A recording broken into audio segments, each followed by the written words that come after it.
Yo, what's going on everybody? Welcome back to the channel. Today I'm here with my second ever YouTube video. I've moved my position from where I was in the office to like here. I was there, I'm now here. So I thought I'd switch it up a little bit. So today's video is me going to be talking about games in 2025 that I think you should replay. Number one is this game right here, Fable 2. Now, if you've never played Fable before, then you really are missing out because this game is as OG and as nostalgic as it gets. I'm pretty sure, if I'm correct in saying, it was the highest grossing RPG game on the Xbox 360. Oh, don't quote me on that. That's something I may have seen, I may have misheard, but anyway, there you go. My thoughts on Fable 2 are go and play that game right now. Even in 2025, the game is still like so playable. And to be honest with you, you'd probably play it and then redo it again. It's that fun.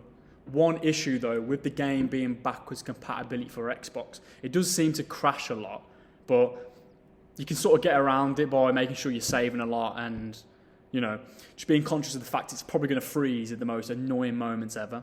So apart from that, it's a very, very solid game. Now, it takes about 10 hours to complete if I'm correct, and I must have done it in like 2 days when I started playing it again because I was locked into the story. The story's great, the characters are funny, the interactions you have with the characters are also really funny. And the game overall itself is just really replayable. It's something that I'm definitely going to go replay again. So, yes, if you're thinking of a game to replay this year, Fable 2 is 100% worth it, and trust me on that. If you have gone and replayed Fable 2, then please drop it in the comments below. Let me know what you think about it, because I thought it was an absolutely sick-ass game. And then number 2, I'm going to go for this game right here, The Witcher 3 Wild Hunt. Now, if you follow my content on TikTok, you're well aware that I do spread a lot of Witcher content. I think it's great. I think it's a really good vibe. It's an amazing world. I think the community around it's also awesome.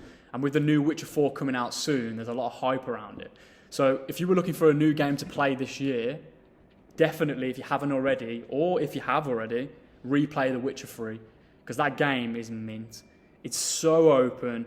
It's one of those games you play where you'll be focused on a main quest. You'll go to the main quest, and you'll get stopped by about 5 different side quests on the way there. But those games are so immersive that it just makes it great, and it makes it, you know, a lot more rewarding when you go and actually finally do that main quest, because you've been sidetracked for an hour doing side quests for Susan and John, anyone.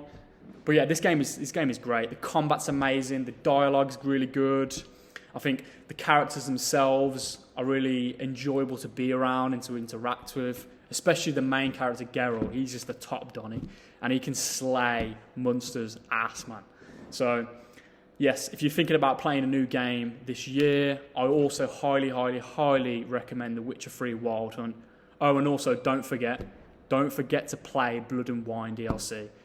It's hands down the best DLC expansion any game has ever released, and that may be the case forever. I don't think it can be topped. It's essentially Witcher 3.5. So if you haven't got around to playing that, then definitely jump on playing Witcher 3 and the expansion pack.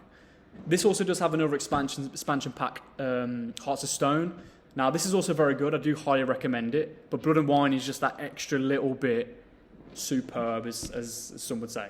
So yes, get this in your library and play it this year. Finally, I'm going to talk about a game that is much loved in the community. And it's a game that I actually haven't replayed in a while, but it's on my list for 2025 replay. And this is Red Dead Redemption 2. Now, if you've never played this game, then you really are missing out. It's one of those games where you'll be immersed for hours and hours and hours, and it will quite literally take over your life. But it will be a good takeover. So if you've got any plans, cancel them plans and get to downloading this, because this game is so good.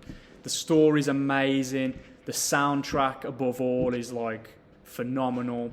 The actual cinematic of the game's great. The way you will be playing a mission and then you'll stumble across somebody and it will just automatically start a cutscene. And then there you go, you're going to be hooked for the next 30 minutes because you're doing a quest for just some random person in the street.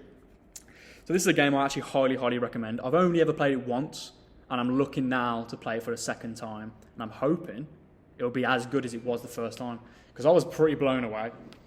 And, you know, if you enjoy riding horses and, you know, being in a cowboy world, then you can get so immersed into this. The main guy, Arthur Morgan, is a top Donny. You know, he's basically the most badass guy in the whole Red Dead. I think you can agree with that. So, yeah, get on playing with Arthur because he's a great guy. So this is just a little brief rundown of, you know, the games that I recommend you guys to highly replay. And if you end up replaying it, then please, yeah, let me know in the comments. Let me know what you think of the replay. Or if it's the first time you've actually ever played the game, what do you think of the game? They're all solid games, and I wouldn't play them in any particular order. It depends on what mood you're feeling. If you want the cartoony, a bit more fun, like chilling out, a bit more sort of satisfying combat too, I'd highly recommend Fable 2. If you're looking for something a bit more gripping, a bit more immersive, then I'd recommend Witcher 3. Because, like I said, you'll get lost in that game. And it's a lot more, as you say, realistic than Fable 2. And then if you're feeling, you know, the open worldness of The Witcher 3, but you want it riding horses in cowboy times, or whatever you'd say, Western times, then Red Dead 2 is 100% the go-to if you're feeling that vibe. And I'll give you another little cheeky one in here, Red Dead 1. Because you can't forget about that game, because that, some would say better than Red Dead 2, but it's hard to compare games when they're made from, you know, such far distances apart. But yeah, Red Dead Redemption 1 is also a massive game that you need to play in 2025. Guys, if you think there's any games that should be replayed in 2025, then please let me know, let the community know. So then, you know, everybody can find new games to play. There are so many games I wanted to put on the free list, but I've actually narrowed it down to those three at the most replayable and the most games that do keep well up to date. So yeah, so if you enjoyed this video, please drop a like, if you like this video, then please drop a like, comment and subscribe. I really appreciate the support. Obviously, as you can see, I'm a new YouTuber, so I'm trying to put my foot in the door, you know, just talk a bit of gaming with you guys, and yeah, just overall, just have a bit of a conversation. So I really hope you enjoyed the video. And yeah, see you in the next one.